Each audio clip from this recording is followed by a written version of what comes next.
Bonjour à toutes et à tous. Je reçois Julie Imbard lors de ce nouvel épisode de Fortitude.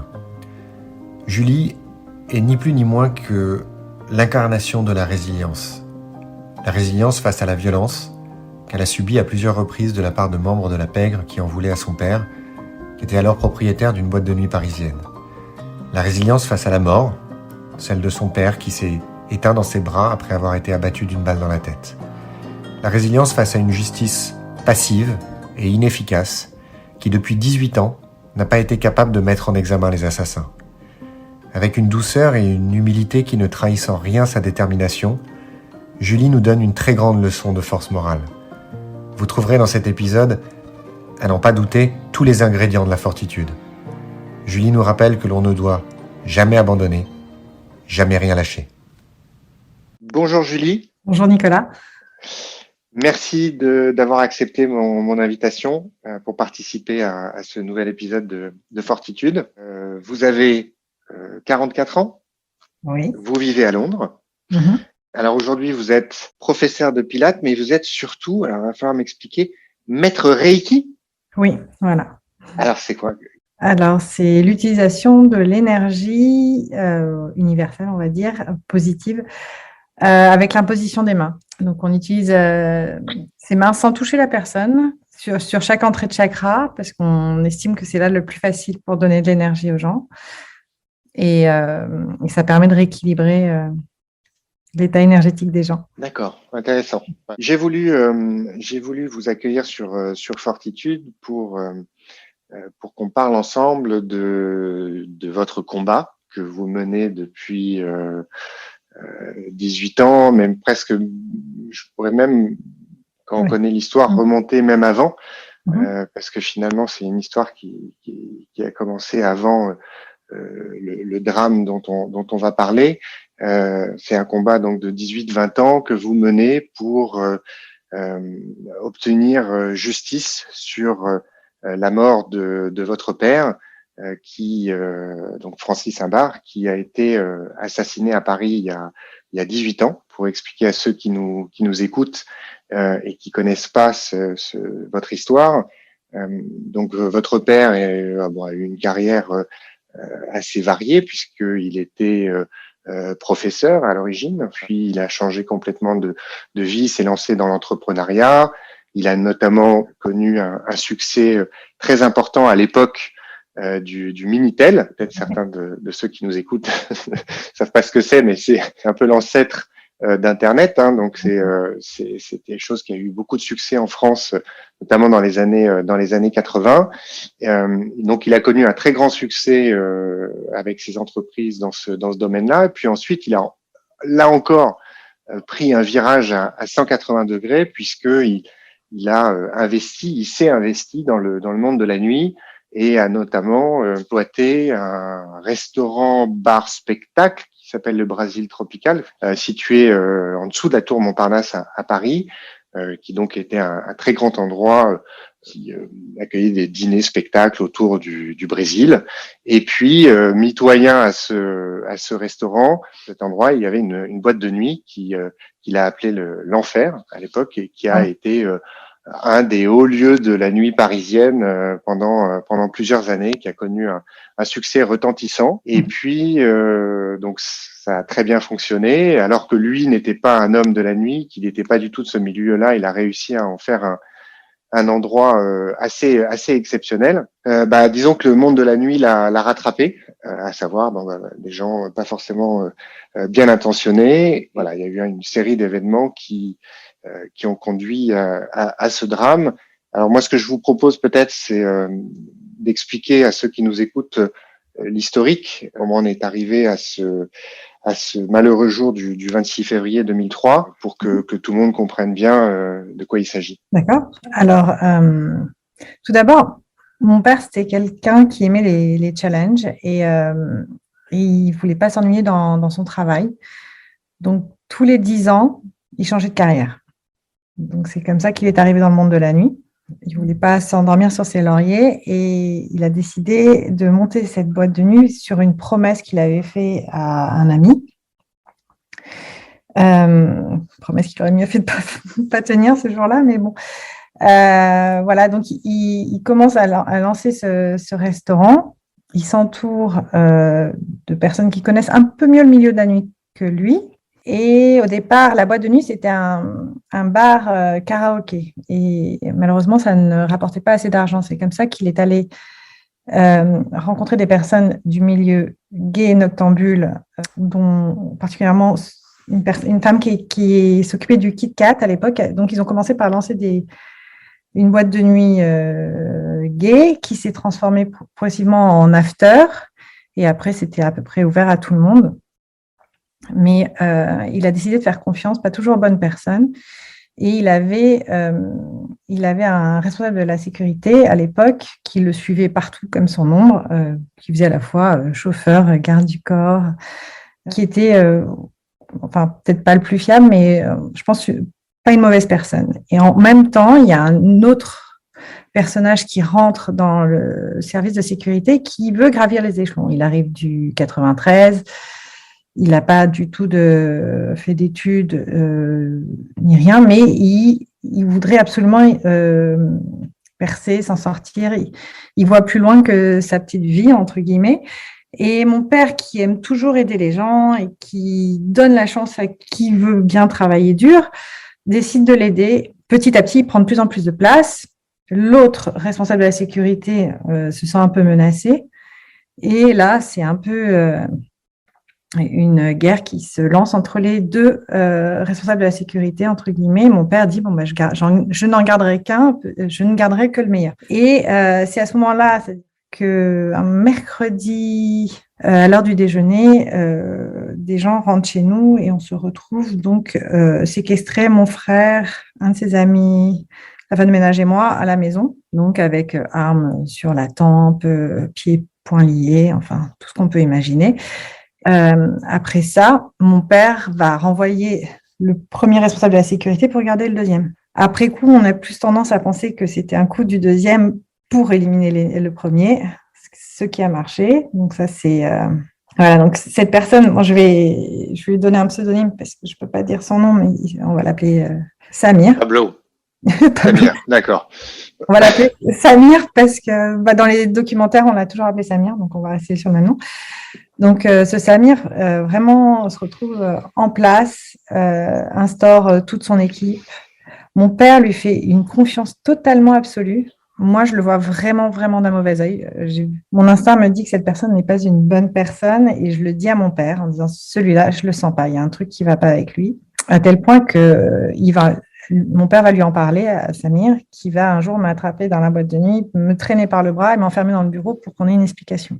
Et en fait, cet homme me terrorisait, il me faisait vraiment une peur totale. Donc, on s'est expliqué un peu violemment. Je lui ai forcé à ouvrir la porte et bon, j'ai réussi à m'extraire de cette conversation.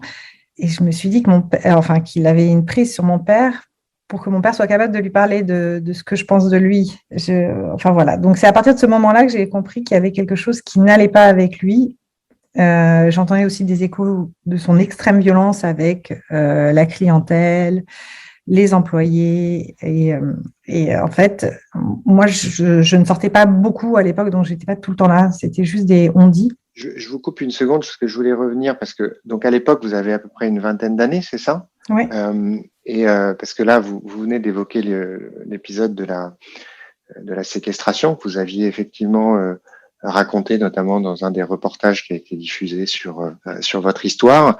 Je voulais juste souligner que c'est quand même un épisode qui a été d'une très grande violence et où vous avez eu avec votre frère, puisque mon souvenir c'est que dans un premier temps vous étiez que tous les deux dans l'appartement, vous attendiez votre mère qui devait arriver et vous expliquiez aux journalistes que donc ces gens qui sont rentrés chez vous vous ont séquestré pour avoir accès au coffre et en fait vous avez eu une réaction à l'époque, alors il y en a qui vont dire extrêmement courageuse, d'autres qui vont dire totalement inconsciente, mais vous étiez persuadé que de toute façon vous n'alliez pas vous en sortir et que donc quitte à pas s'en sortir, autant pas leur donner ce qu'ils veulent.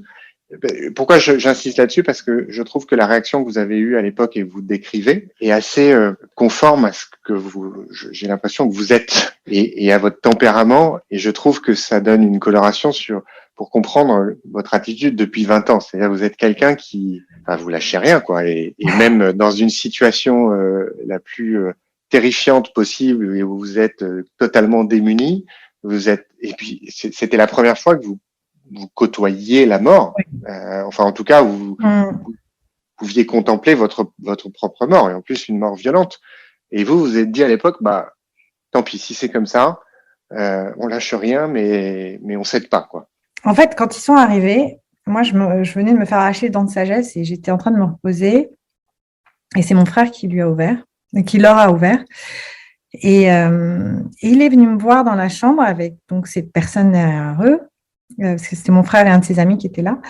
Il me dit, Julie, la police est là, ça va bien se passer. Et j'ai cru d'abord une blague parce qu'il y avait une femme avec une perruque derrière. Donc, je dis, Lionel, tu n'es pas drôle, va-t'en. Je suis fatiguée. Et en fait, il s'est retourné à ce moment-là et j'ai vu qu'il était menotté. Donc là, j'ai dit, Lionel, ça, c'est pas la police.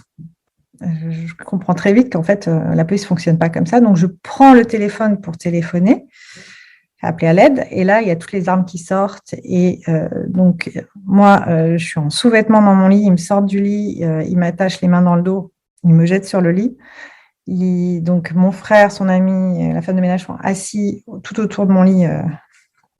Et on est mis en joue et on nous secoue, on nous demande le code du coffre. Je ne sais pas s'ils comprennent tout de suite que mon frère est mon frère ou un ami qui est venu me rendre visite, mais ils sont plus acharnés sur moi que sur lui. Mais c'est plus secouer, c'est plus crier, faire peur, la menace de l'arme, mais sans nous taper, sans nous brûler, sans nous couper les doigts, comme nous l'a reproché la police après. Et je me dis, plus longtemps on tient sans donner le code, plus longtemps on reste en vie, parce qu'en fait, après, ils n'auront plus du tout besoin de nous et ils ont enfilé leur cagoule qu'une fois qu'on était attachés, ce qui n'était pas très logique pour nous. Donc, on s'est dit qu'on allait mourir. À un moment, ils s'énervent, ils me sortent du lit, ils m'allongent par terre, ils m'écartent les jambes. Donc, à ce moment-là, bien sûr, on pense qu'on va se faire violer. Mais mon frère s'est interposé, il a été extrêmement courageux. Et donc, ça a coupé court à ce qu'il voulait faire à ce moment-là. Et on se dit, voilà, ça va se terminer par une balle dans la tête chacun. Donc, on se dit qu'on s'aime, on se dit adieu. Et réciproquement, on souhaite que l'autre meure en premier pour pas qu'il ait la souffrance de voir son frère ou sa sœur mourir devant ses yeux. C'est des choses qu'on souhaite, ce qui paraît complètement dingue après coup, mais c'était vraiment par protection pour l'autre. Ensuite, on sait que ma mère va arriver et comme on est en joue et qu'on n'a pas le droit de parler, quand elle arrive, on entend juste crier que ce n'est pas la police et où on est. Et comme on n'a pas le droit de parler, je me mets à pleurer très très fort, de façon complètement exagérée, dans l'espoir qu'elle puisse m'entendre, pour qu'elle sache qu'on est en vie. Mais de toute manière, avec la peur, je pense qu'elle n'a absolument rien entendu et elle leur donnera le code du coffre. Ils partiront, ils trouveront qu'il n'y a pas assez de cash, ce qui laisse à penser que c'était des gens qui connaissaient mon père par rapport au milieu de la nuit, qui imaginaient qu'il y avait les recettes du restaurant et de la boîte de nuit dans le coffre de la maison. Parce qu'ils n'étaient pas du tout là pour les bijoux, ils étaient vraiment là pour le cash. Quelle a été la réaction, pas que la vôtre d'ailleurs, de tous les membres de votre famille qui ont vécu ça par rapport à votre père et par rapport à ce que vous pensiez qui était derrière cet événement et ce que ça impliquait et est-ce que vous lui avez dit oulala, faut qu'on arrête tout, on est mort de trouille, quelle a été votre réaction? La première réaction, ça a été d'être surpris d'être encore en vie après tout ça. Et en fait, dès que ma mère est arrivée dans la chambre, dès qu'on l'a entendue dans le couloir dire ils ont tout pris, je me suis levée, je me suis défait les liens toute seule, j'ai rebranché le téléphone pour appeler la police. Et à ce moment-là, ma mère m'a dit arrête tout de suite, on appelle la sécurité de papa, au moins c'est des visages qu'on connaîtra, parce qu'eux se faisaient passer pour la police, on ne sait plus à qui on peut faire confiance. Donc j'ai l'impression qu'on a appelé les gens qui nous ont attaqués. On n'était pas du tout dans la recherche de coupables. On essayait juste de se remettre des émotions. Moi, il m'a fallu quand même plusieurs mois pour aller redormir dans cette pièce. Je voulais plus aller dans ma chambre. Et puis, c'est vrai que comme mon père était furieux de ce qui nous était arrivé, que je n'ai pas donné le code du coffre parce que le matériel n'a aucune importance et que le plus important, c'est nous, je me suis vraiment pas sentie soutenue et mon père était vraiment fou de rage. pas seulement contre moi, mais sur l'idée qu'on puisse s'en prendre à nous. Et en plus, je pense qu'il s'en veut de cette naïveté, de croire qu'il est au-dessus de tout. Mais pour autant, par la suite, rien ne change, entre guillemets. Enfin, en tout cas, il continue ses activités. Mais pour lui, ça change parce qu'il change le service de sécurité. Il donne à Samir les pleins pouvoirs, alors que avant c'était quelqu'un d'autre. Parce que lui, il avait fait dans sa tête, pour lui, c'était l'autre, quoi, en fait. Soit c'était l'autre qui n'était pas assez bien pour protéger sa famille. Donc après, il va quand même, parce qu'il y a des rumeurs qui courent comme quoi on va enlever sa fille parce qu'ils n'ont pas trouvé assez de cash. Donc je me retrouve à aller à la fac avec un garde du corps. Enfin, ça n'a aucun sens. Et puis finalement, au bout d'un moment, à ma demande, on arrête parce que c'est pas vivable. Et puis en fait, la vie reprend très vite son cours. Lui pense avoir fait le nettoyage à l'époque et il pense que ça suffit en fait. Et en fait, c'est pas le cas. Ah non, je pense que là, c'est le cheval de Troie, quoi. Le loup est rentré dans la bergerie. Et alors, ce Samir, c'est quand même un champion de jiu-jitsu brésilien. Il est entouré, il a des salles de sport, d'arts martiaux d'ailleurs. Il est entouré que de gros bras. Et donc, mon père se dit que ça suffit. Lui, il a la tête et les autres ont les muscles. Du coup, les activités continuent. Et ce que vous expliquez, c'est que petit à petit, ce Samir prend de plus en plus de place et d'importance dans le dispositif de votre père, mais jusqu'au jour où ça prend même trop de place, puisque les recettes des établissements commencent à chuter, et non pas par manque de succès, mais parce que visiblement, il y en a une partie qui s'évapore. Exactement. C'est vrai qu'à l'époque, il a quelques personnes de confiance, mais progressivement, Samir va les éliminer. Il va avoir énormément de violence. Il y a des employés qui vont se faire tabasser, casser les mains. Vraiment, donc tous ceux qui étaient proches de mon père, à qui mon père pouvait faire une confiance absolue, s'en vont les uns après les autres, quoi. Donc là, c'est la partie où j'ai toujours pas, je ne m'explique pas comment il n'a pas réussi à se débarrasser d'eux. Parce que je sais qu'il a essayé de les renvoyer, et puis le Brésil tropical a brûlé. Et puis ils sont revenus. Il les a renvoyés et le directeur de salle s'est fait tabasser. Il les a repris.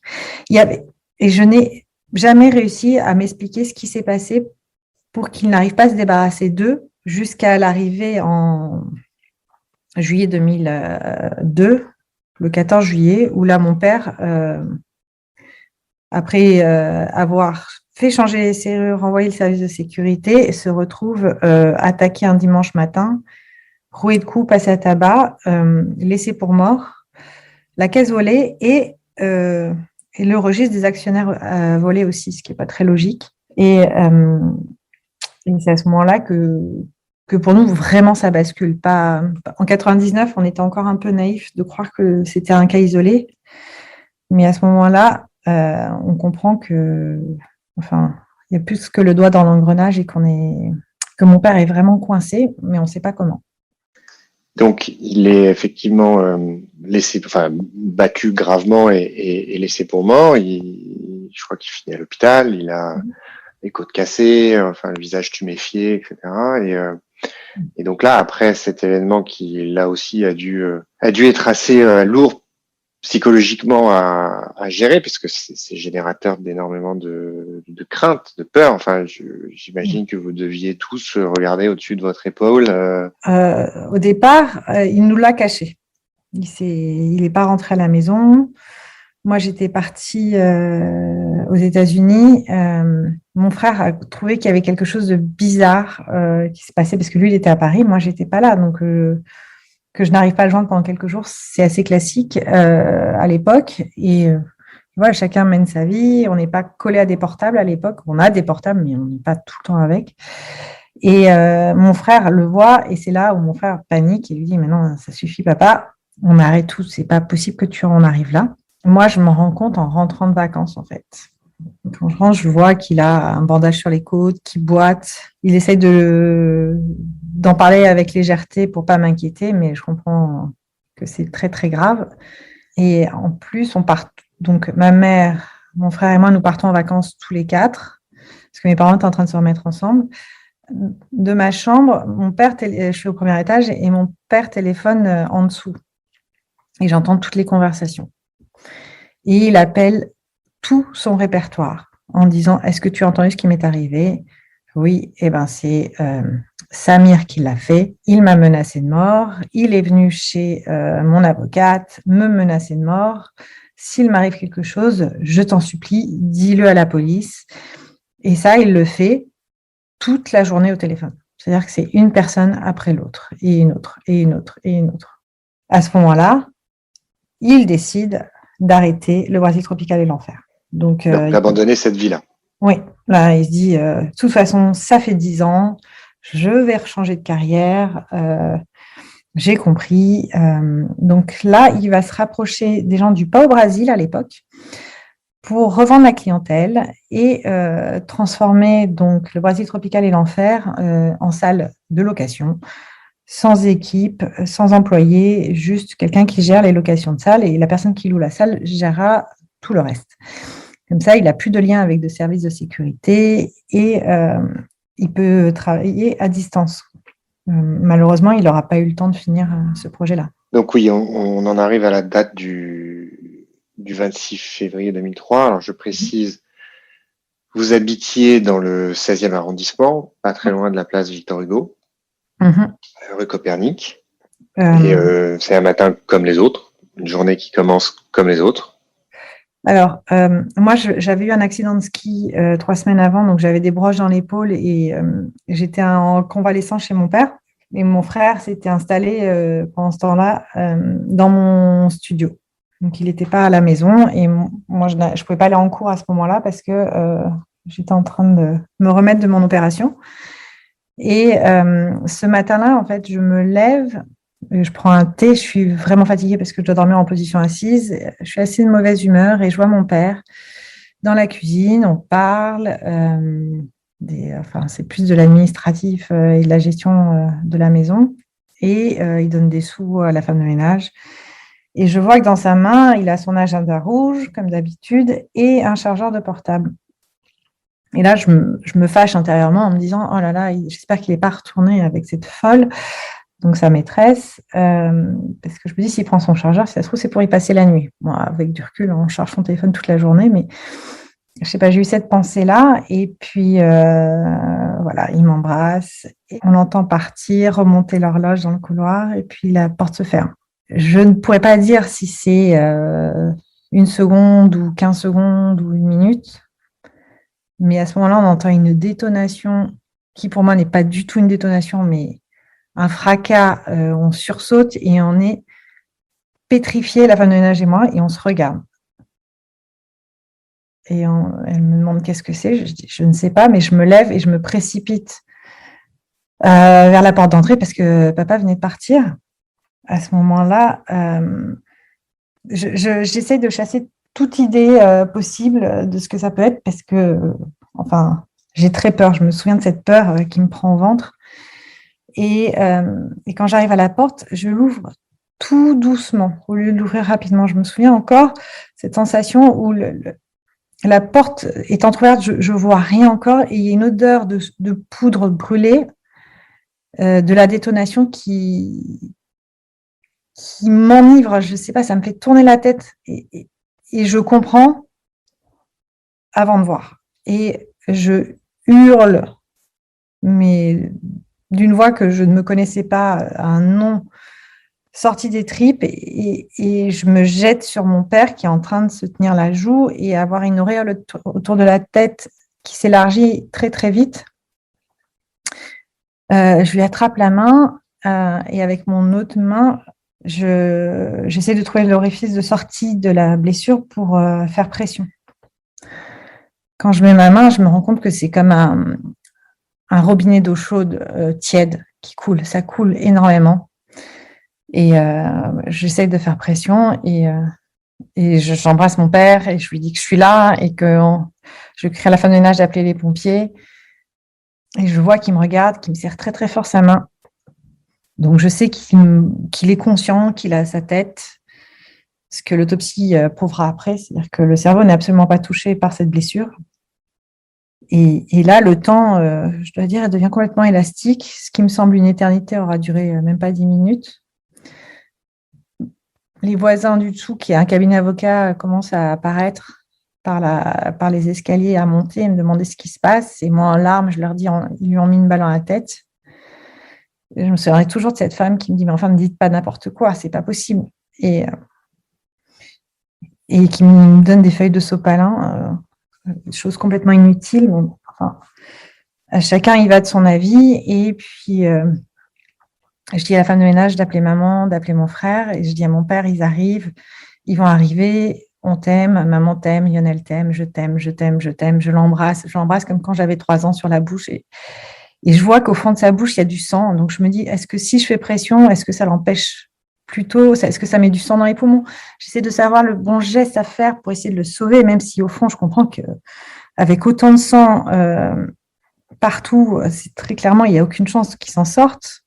Mais je me dis, si je le mettais sur le côté, comme en position latérale de sécurité, est-ce que ça soulagerait? Mais au moment où je commence à le bouger, il fait une grimace de douleur absolue. Donc, je le relaisse dans la même position. Je m'excuse, je l'embrasse. Je me sens totalement désemparée. Et puis, en fait, je vois les pompiers qui arrivent enfin. Je les regarde en disant ils vont le sauver. Et ils ont l'air tout aussi désemparés que moi. Et finalement, c'est le chef qui arrive derrière le premier pompier qui va lancer l'ordre de faire le premier massage cardiaque. Il me demande de m'écarter, donc je suis obligée de lâcher mon père, mais même s'il n'avait plus de rythme cardiaque, il me tenait encore la main très très fort. Et donc je mets ma main sur sa cheville pour lui dire que je suis là. Et je lui parle le plus possible jusqu'à ce que sa maîtresse / avocate débarque et me pousse pour récupérer l'agenda de mon père et s'en va avec. À ce moment, je ne sais pas combien de temps s'écoule, mais dans la tête, c'est assez rapide. À ce moment-là, j'entends ma mère qui crie « Mes enfants, mes enfants, mes enfants », parce qu'elle a juste eu un appel de la femme de ménage lui disant de venir, que c'était grave. Et ma mère, voyant la voiture de mon père devant la maison, s'est dit mon père est là, enfin son mari est là, donc ça va aller. Et il s'agit seulement de moi ou de mon frère qui avons eu quelque chose. Quand je la vois arriver, en fait, je l'attrape par le bras et je la tire à l'intérieur de force pour pas qu'elle puisse voir le spectacle abominable qui est en train de se passer. Et je me souviens qu'on se tient les poings et elle glisse le long du mur, elle s'écroule par terre et je fais pareil avec elle, je m'assieds par terre avec elle. Je la regarde dans les yeux et j'essaye de lui dire, mais je ne sais pas par télépathie, que son âme sœur ne s'en sortira pas. Et je n'y arrive pas. Donc, je fais des hochements de tête imperceptibles et rien, on ne se parle pas, on se regarde dans les yeux et rien ne se passe. Ensuite, j'entends mon frère qui crie « Bats-toi, papa, bats-toi, papa ». Donc, on se relève et de la même manière, on attrape mon frère, on le tire à l'intérieur pour pas qu'il voit le spectacle. Il s'énerve, il nous repousse, il met des coups de poing dans les murs, il crie sur les gens qui sont autour, qui sont en train de contaminer la scène de crime, ça se trouve, il y a des empreintes partout, qu'il y a de l'ADN. Il m'engueule de ne pas avoir demandé à papa ce qu'il avait vu. J'essaie de lui dire qu'il ne pouvait pas parler. Et on se retrouve là comme 3 pantins et il y a toute une vie qui commence à se lancer autour de nous. Il y a le SAMU, il y a la police, il y a plein de gens tout autour de nous et nous, on fait partie des meubles et on reste tous les 3 à côté. Et je vois la femme, le docteur du SAMU qui vient marcher vers nous et là, je sais ce qu'elle va nous dire. Et donc, j'attrape ma maman d'un côté et mon frère de l'autre. Et quand elle nous annonce qu'ils n'ont pas réussi à réanimer, enfin, ils ont réussi à refaire partir le cœur à un moment, mais que finalement, Il avait des blessures trop graves pour être sauvé. Ma mère s'écroule, donc on la met sur un fauteuil. Et moi, j'essaie de m'asseoir par terre à côté d'elle, mais en fait, avec les broches que j'ai dans le bras, je me casse la figure et je tombe aussi.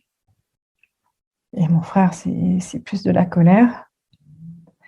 Et en fait, à ce moment-là, il y a une petite voix en moi qui me dit Julie, tu n'es pas la victime. La victime, c'est ton père. Il y a une vie gâchée, il n'y en aura pas deux. Tu auras une vie heureuse et tu vas te battre pour être heureuse. Et à partir de ce moment-là, je ne sais pas pourquoi, je me mets en automate. C'est-à-dire que je vais dans la salle de bain, je me lave le visage que j'ai couvert de sang, je me lave les mains, je jette mes vêtements et enfin, j'enfile une nouvelle casquette, quoi. Je ne regarderai plus jamais dans la direction de cette porte d'entrée. Je ne regarderai pas le corps de mon père. Et c'est un nouvel engrenage qui commence. Vous commencez votre combat à ce moment-là. Et oui. C'est ce combat-là qui vous occupe encore aujourd'hui. Donc, bien évidemment, par la suite, une enquête est diligentée. Il y a un certain nombre d'éléments qui sont identifiés, mais au départ, c'est une enquête qui commence pas très bien parce que finalement il y a assez peu d'indices. La concierge a été occupée par ce qu'on a présenté après comme étant une représentante en vente porte-à-porte de parfums, un agent EDF qui se promenait là. On a retrouvé un cigario dans l'entrée, plein de petites choses, mais prises individuellement, pas suffisantes pour créer un scénario. Et puis surtout, il y a pas de témoins visuels, en tout cas pas dans un premier temps. Personne n'a vu quiconque rentrer ou sortir, personne n'a vu de personnes étrangères ou suspectes. Les caméras de l'ambassade du Liban, qui est tout proche, ont été visionnées. Enfin, en tout cas, ils ont demandé à pouvoir visionner les bandes. Malheureusement, c'était des caméras qui n'enregistraient pas. Donc, très compliqué de rassembler des éléments. Donc ça, c'est le travail, bien évidemment, de la police. Mais vous, je crois, c'est quelques jours après, ou voire même peut-être, je sais plus, le lendemain ou le surlendemain, mais vous êtes déjà dans une dynamique de faire entre guillemets, votre propre enquête, et notamment parce que vous avez un entretien avec une ancienne employée ou une employée à l'époque du Brésil, qui vous donne des éléments, c'est ça, qui vous apporte un témoignage qui était un peu surprenant. En fait, quand tout ça se passe, maman parle à un ami qui est un avocat et qui lui dit, tu sais, même si tu n'en as pas envie, c'est sous le coup de l'émotion que les gens vont parler et vont te donner des informations. Donc, maman va déjeuner avec l'avocat de mon père pour avoir plus d'informations sur les montages du restaurant et tout ça. Et moi, je passe au Brésil tropical pour essayer d'avoir en fait des informations. Mais des informations plus pour savoir qui est responsable de quoi. En fait, au niveau de l'enquête pure, pour moi, il n'y a pas l'ombre d'un doute de qui a fait ça. Sachant l'été que j'avais passé aux côtés de mon père qui appelait vraiment 8 heures sur 24 des gens en leur expliquant que s'il lui arrivait quelque chose, ce serait ce Samir qui serait responsable. Donc, pour moi, en fait, il n'y a pas de doute. C'est pas est-ce qu'on va l'attraper, c'est on sait qui c'est, juste le moment de savoir quand on va l'arrêter. Je suis pas du tout inquiète de savoir s'il y aura justice. Vraiment, je n'ai pas l'ombre d'un doute. En fait, le lendemain, donc, quand je vais au restaurant de mon père pour avoir un peu des informations sur où ils en étaient, qui va reprendre, comment ça va se passer. Il y a donc cette Swali qui était une ancienne maîtresse de mon père qui me dit « Julie, est-ce que je pourrais te parler ?» Et en fait, je dis bon, « bien sûr ». Donc, on va dans une pièce séparée de tous les autres qui me regardent un peu comme le Messie, enfin, n'osant pas m'approcher non plus. Et donc, on se met à l'écart et elle me dit « Écoute, Julie, j'étais en bas de l'immeuble. » Je dis « Comment ça, tu étais en bas de l'immeuble ?» Elle me dit « oui, j'étais en bas de l'immeuble. J'attendais ton père quand c'est arrivé. Je devais lui donner du courrier et en fait, je les ai vus. » Je lui ai dit « Mais tu as vu qui ?» Elle me dit qu'elle a vu les hommes de Samir. Et j'ai dit « Mais tu peux les reconnaître ?» Elle m'a dit « Oui, je les ai vus » en me montrant de son doigt son œil, en insistant vraiment « Je les ai vus ». Et je lui dis, mais c'est hyper important que tu appelles la police pour leur dire. Elle dit, oui, je vais le faire.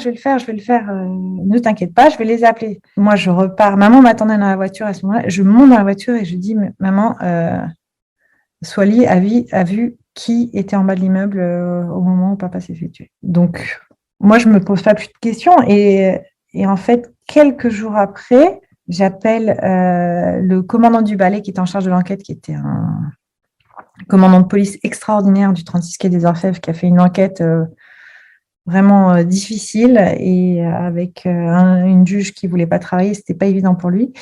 Et je lui dis donc, vous avez eu Soily au téléphone? Il me dit, mais qui est Soily? Non, on n'a eu personne. Et je lui explique la situation.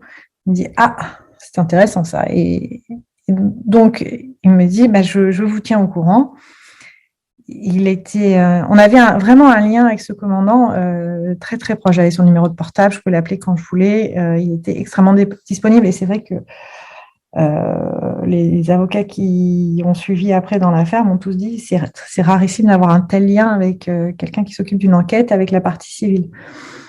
Donc, quelques jours après, il m'a dit je vais vous convoquer parce qu'on a mis Soily en garde à vue parce qu'elle nie avoir vu les gens en bas dans la rue Copernic. Donc, il va falloir venir. Donc, j'y vais. Je discute avec lui et là, je vois Soily arriver, s'enlacer sur les chaussures, en larmes. Et vraiment, je suis désolée parce que je lui veux aucun mal. Je veux juste qu'elle dise ce qu'elle m'a dit et j'ai pas de doute sur les mots qu'elle a utilisés. Et elle pleure et elle me dit, Julie, tu m'as mal comprise avec mon accent brésilien. Je dis, mais j'ai compris ce que tu m'as dit. Je te l'ai fait répéter plusieurs fois de différentes façons. Tu m'as montré avec ton doigt, ton œil pour me dire que tu les avais vus, que tu étais là. Le commandant du balai me dit, de toute façon, il lui crie un peu dessus, il la secoue un peu verbalement pour la faire réagir. Et après, il me dit, il n'y a rien à en tirer. Elle dit qu'elle n'a pas vu. De toute façon, maintenant, c'est plus un témoin très fiable. Et on est obligé de la laisser partir. Et moi, je supplie Soily en disant, mais Soily, dis la vérité, je t'en supplie pour papa, fais-le. Et rien. Donc, il la laisse repartir et ça n'aura rien donné. Et comme elle n'en a parlé à personne d'autre, on n'a pas pu utiliser ce témoignage, en fait. Et surtout que par la suite, elle part ou elle repart au Brésil. Et là, elle disparaît dans la nature. Pendant un temps, elle disparaît dans la nature. Je sais qu'elle a été réentendue après par la suite et elle a dit qu'elle n'avait pas cherché à disparaître. Mais c'est vrai qu'un peu du jour au lendemain, elle s'est faite oublier. Donc l'enquête avance très difficilement, voire n'avance pas. Il y a, en dépit de ce que vous soulignez là, c'est-à-dire la forte implication, en tout cas la forte disponibilité du commandant en charge de l'enquête, il y a malgré tout des éléments un petit peu surprenants dans la conduite de celle-ci, et notamment je parlais tout à l'heure du fameux cigarillo qui a été retrouvé dans le hall de l'immeuble, en sachant que c'est un immeuble cossu avec une gardienne qui est là en permanence, donc c'est pas un hall d'immeuble où il y a des détritus partout. Ce cigarillo, s'il était là, il n'était pas là depuis longtemps. C'est pas les gens de l'immeuble qui auraient pour habitude de jeter leurs cigarettes ou leurs mégots dans le hall. Donc il y avait quand même, il avait rien à faire là, même si il peut y avoir 50 autres explications sur sa présence. En tout cas, vu le contexte, c'était quand même un élément assez important. Et ce que je comprends, c'est qu'il n'a jamais fait l'objet d'une analyse ADN ou en laboratoire. Il a été mis sous scellé et oublié sur une étagère. Oui, pendant plusieurs années. En fait, c'est mon frère qui a relevé que le scellé numéro 1 n'avait pas été exploité. Oui, donc ça, c'est une erreur qu'ils ont faite. Il y a eu des erreurs, hein. Personne n'est parfait. Et vraiment, je dois dire que le commandant du balai s'est vraiment battu et je pense qu'il avait une réelle empathie pour nous. Maintenant, voilà, le cigarillo n'a pas été exploité. Le problème, c'est que tout ce qui est téléphonie, on n'a que 3 ans pour demander des détails de facturation, des bornages. Après, les données sont perdues.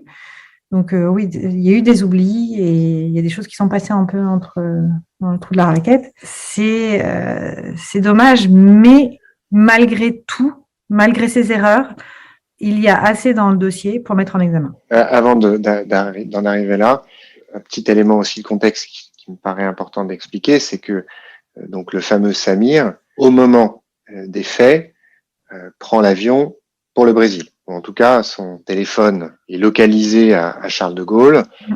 Il doit prendre l'avion pour aller au Brésil. Il passe d'ailleurs toute une série d'appels qui seront vérifiés par les policiers. Les personnes qu'il a eues au téléphone seront seront questionnés pour vérifier l'alibi, hein, tout simplement. Et puis, il y a là aussi encore un événement assez troublant, puisque ce qu'il a été établi par les enquêteurs, c'est que à un moment, pendant ces heures-là, il a retiré la puce de son téléphone, il en a mis une autre, une puce qu'on achète dans les tabacs, donc qui est pas nominative, pour passer un coup de fil. Je crois on ne saura jamais à qui il a été passé.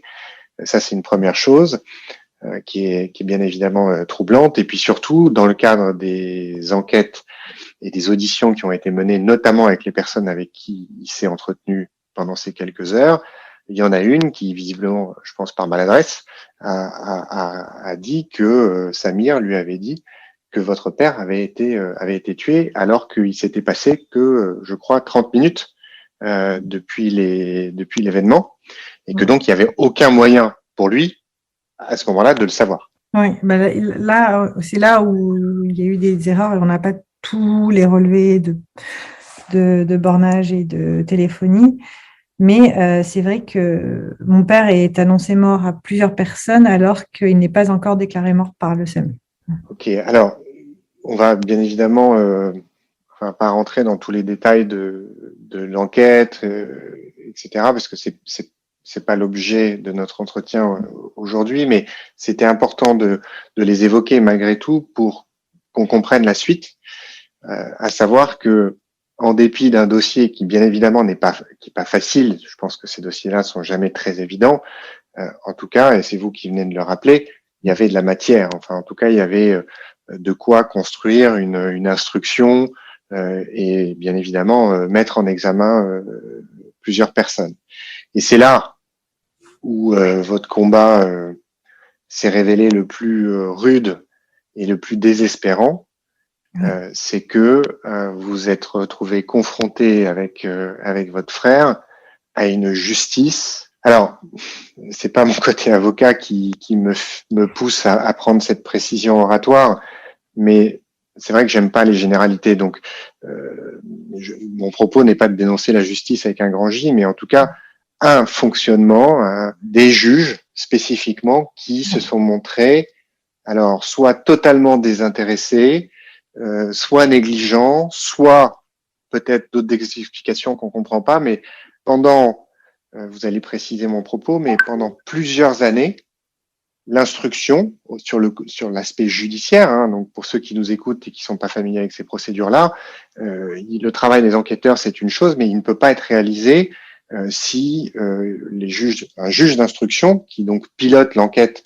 au niveau judiciaire ne donne pas les impulsions. Et notamment, c'est le juge d'instruction qui doit émettre des commissions rogatoires, et c'est les commissions rogatoires qui vont permettre telle ou telle audition, justement de procéder à telle ou telle analyse, etc. Donc un juge d'instruction dans une enquête comme celle-ci est une pièce maîtresse. Si le juge d'instruction n'instruit pas et n'accomplit pas des démarches positives, même la meilleure volonté des officiers de police permettra pas au dossier d'avancer. Et là, vous avez donc un premier juge d'instruction qui est désigné et il se passe rien. Et alors, le problème, c'est que à la limite, ça aurait été le premier et le seul. On pourrait se dire que vous avez tiré le mauvais numéro, ça peut arriver hein, dans tous les domaines. En fait, le deuxième non plus. Et le troisième non plus. Le quatrième non plus. Et le quatrième non plus. Et ça pendant quoi, 10 ans?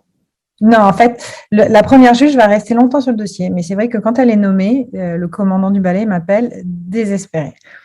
Il me dit, je suis vraiment désolée. Et c'est vrai que j'ai des amis qui sont avocats et qui m'ont dit, là, tu ne pouvais pas tomber plus mal, quoi. Et en fait, cette juge était juge au pôle financier. Et quand le pôle financier a déménagé, elle a dit, non, moi, je veux rester là parce que je préfère travailler d'ici qu'ailleurs. Et donc, on l'a changé un peu de secteur et elle s'est retrouvée là. Mais en fin de carrière, attendant la retraite et n'ayant pas la moindre envie de travailler sur un dossier pareil, je sais qu'elle a dit à mon avocat, le premier avocat qu'on avait, qui se tue entre eux, le monde ne s'en portera pas plus mal. On a eu. En parlant du décès de votre père. Oui. Enfin, associant mon père à un voyou, alors mon père est beaucoup de choses, mais surtout pour moi, c'est mon père et c'est un père de famille. Et c'était pas un voyou, comme elle l'entendait. Le commandant du ballet me disait qu'il est allé à plusieurs reprises la voir, la suppliant de mettre en examen ce Samir, en disant qu'il y avait assez dans le dossier. Elle a dit, tant que je n'aurai pas une preuve directe, je ne le mettrai pas en examen. Mais comment avoir une preuve directe quand la personne a commandité un assassinat? C'est juste pas possible. C'est c'est le principe de prendre un homme de main, c'est pour pas être sur les lieux du crime. Donc, on n'y arrivait pas. Le commandant du ballet disait, mais on a tout essayé. Ils ont même ouvert un volet financier pour le faire tomber, entre guillemets, à la Al Capone. Dès qu'il est en garde à vue dans le domaine financier, eux l'attrapaient pour le mettre en garde à vue dans l'affaire pénale. Et pendant qu'il était en garde à vue, à chaque fois, il appelait la juge en disant « Je vous en supplie, mettez-le en examen. On a assez de preuves. » Et en plus, le commandant m'a montré un dossier qui devait faire une petite centaine de pages en disant « Ça, c'est tous les gens qui accusent Samir. Mais au moment de signer la déposition, se rétractent. Ils ont trop peur. » Donc, si on ne le met pas en examen, il pourra continuer à dire vous voyez, moi, je suis au-dessus des lois. Et vous avez raison d'avoir peur parce que moi, je fais ce que je veux. Donc, tous ces témoignages n'ont pas pu servir dans le dossier. On n'a jamais pu les lire d'ailleurs. Et donc, après, on a demandé à dessaisir la juge.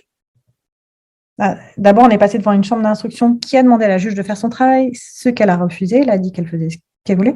Donc, l'indépendance des juges, c'est bien d'un côté, mais ça peut être vraiment pénible d'un autre. Et finalement, on a réussi à faire dessaisir cette juge. Donc, la chambre d'instruction, entre guillemets, chapeautait l'affaire et a nommé un deuxième juge. Ce juge-là, il semblait bien, mais ne travaillait pas à plein temps, parce qu'il avait un enfant handicapé.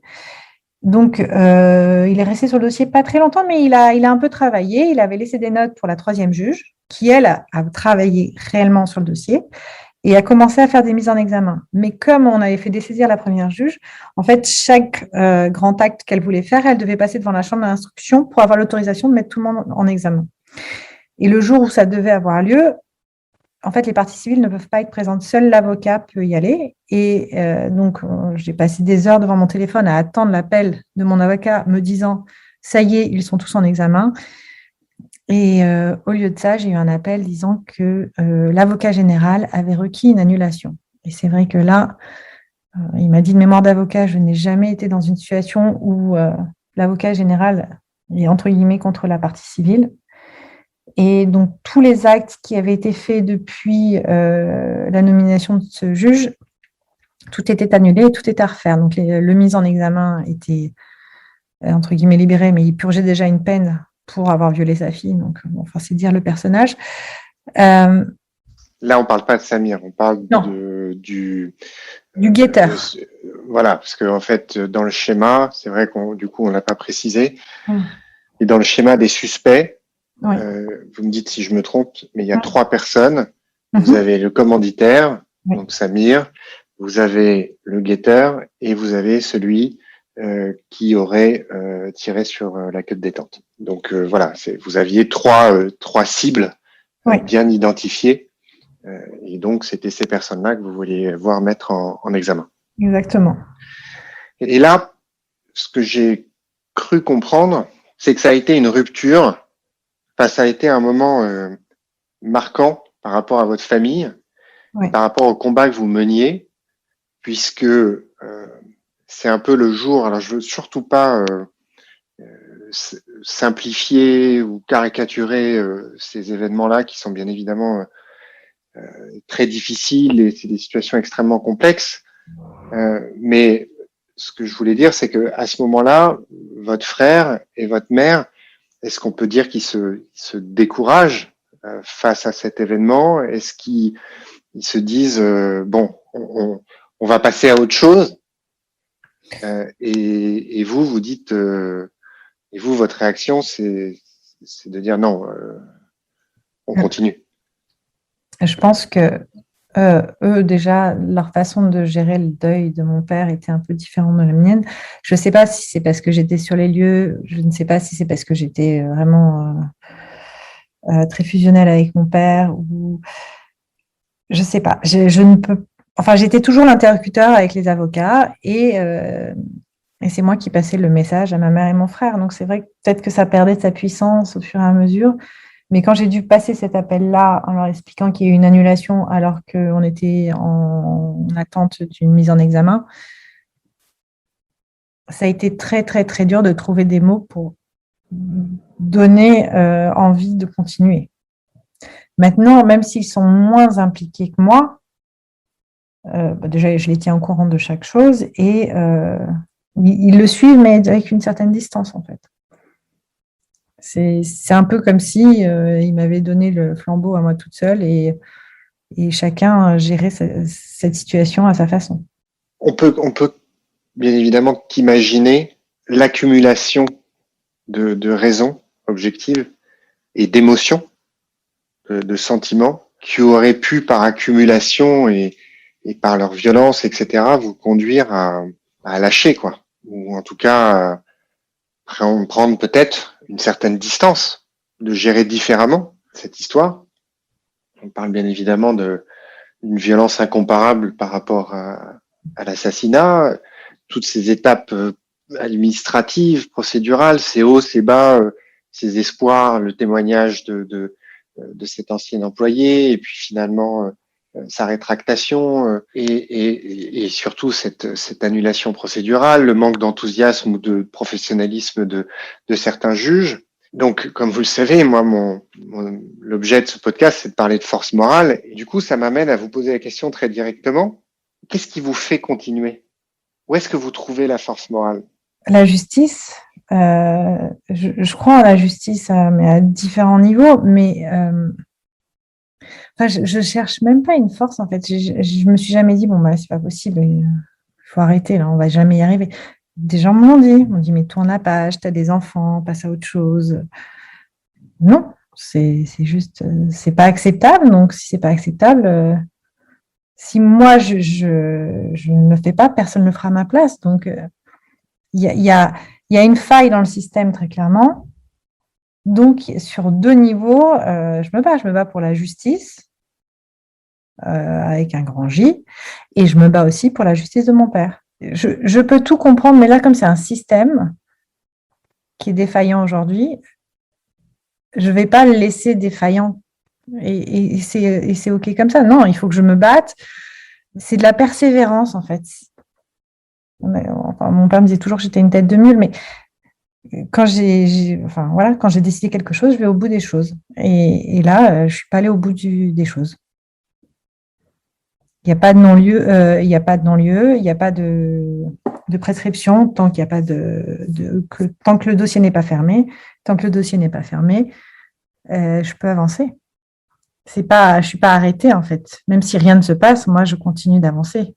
Alors, il y a une autre chose qui s'ajoute à cette force, cette persévérance, cette pugnacité, on peut l'appeler de plein de manières différentes dont vous faites preuve, c'est que vous avez évoqué dans la presse et autres différentes hypothèses pour expliquer ces dysfonctionnements. Alors, il y en a qui sont qu'on explique par, vous parliez de la première juge, on peut comprendre assez aisément que voilà, elle avait choisi le confort et elle avait en ligne de mire sa retraite et donc elle n'avait pas envie de se faire très mal. Bon, mais après il y a une accumulation de plein d'autres choses qui vous a forcément conduite à vous poser des questions et parmi les hypothèses que vous envisagiez, il y avait celle aussi de dire que peut-être ce Samir est protégé d'une certaine manière ou en tout cas qu'il bénéficie d'un réseau qui pourrait expliquer en partie, peut-être pas intégralement, mais qui pourrait expliquer en partie le fait que tout ça est devenu assez insaisissable. Ce qui m'amène à vous poser cette autre question, surtout que ce Samir, il est là, hein, il existe. J'allais dire, on le connaît entre guillemets, on le connaît pas, mais voilà, il s'est pas expatrié sur les îles Vierges. Vous n'avez pas peur de continuer à vous battre, à insister. Il y a eu un article dans Libération au mois d'août sur vous, sur votre combat.